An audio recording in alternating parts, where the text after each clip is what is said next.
ఉన్న బంగారాన్ని విడిపించి ఆ రోజు ఆన్లైన్ రేటుకే మేము కొంటాం. Sharma gold company.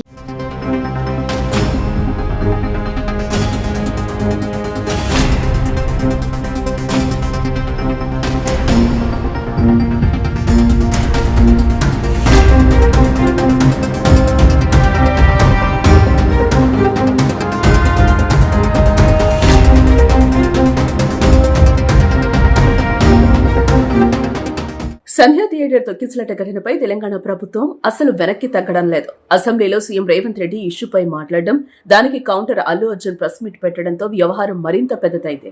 ఘటన జరిగిన రోజు సంధ్యా థియేటర్ సీసీ ఫుటేజ్ ను విడుదల చేసి అల్లు అర్జున్ ను మరింత చిక్కుల్లో పెట్టారు పోలీసులు. ఘటనపై చిక్కడపల్లి పోలీసులు దర్యాప్తు ముమ్మరం చేశారు. పుష్ప 2 సినిమా విడుదల సందర్భంగా సంధ్యా థియేటర్ వద్ద తొక్కిసలాట జరిగింది. సంధ్యా థియేటర్ లో బెనిఫిట్ షో ఏర్పాటు చేయగా అల్లు అర్జున్ అభిమానులు పోటెత్తారు. ఇదే సమయంలో అల్లు అర్జున్ సైతం సినిమా చూసేందుకు సంధ్యా థియేటర్ కు రావడంతో జనసందోహం మరింత పెరిగింది. ఈ క్రమంలోనే సంధ్యా థియేటర్ వద్ద తొక్కిసలాట జరిగింది. ఈ ఘటనలో రేవతి అనే మహిళ చనిపోగా ఆమె కుమారుడు శ్రీతేజ్ ఆసుపత్రిలో మృత్యువుతో పోరాడుతున్నాడు. ఈ ఘటనపై పోలీసులు కేసు నమోదు చేశారు.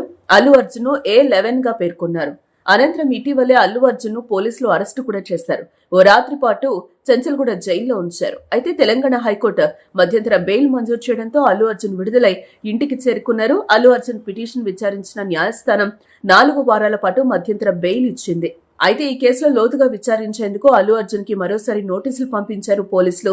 మంగళవారం ఉదయం 11 గంటలకు విచారణకు హాజరు కావాలని ఆదేశించారు. దీంతో ఏం జరుగుతుందనే ఉత్కంఠ నెలకొంది.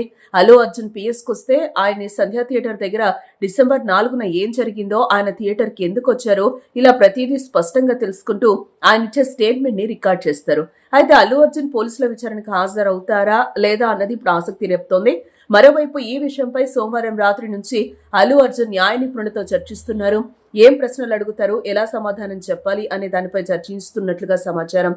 అల్లు అర్జున్ ఇచ్చే స్టేట్మెంట్, ఇతర ఆధారాలను కోర్టుకు సమర్పించి పోలీసులు బెయిల్ రద్దు కోరే అవకాశం ఉంది.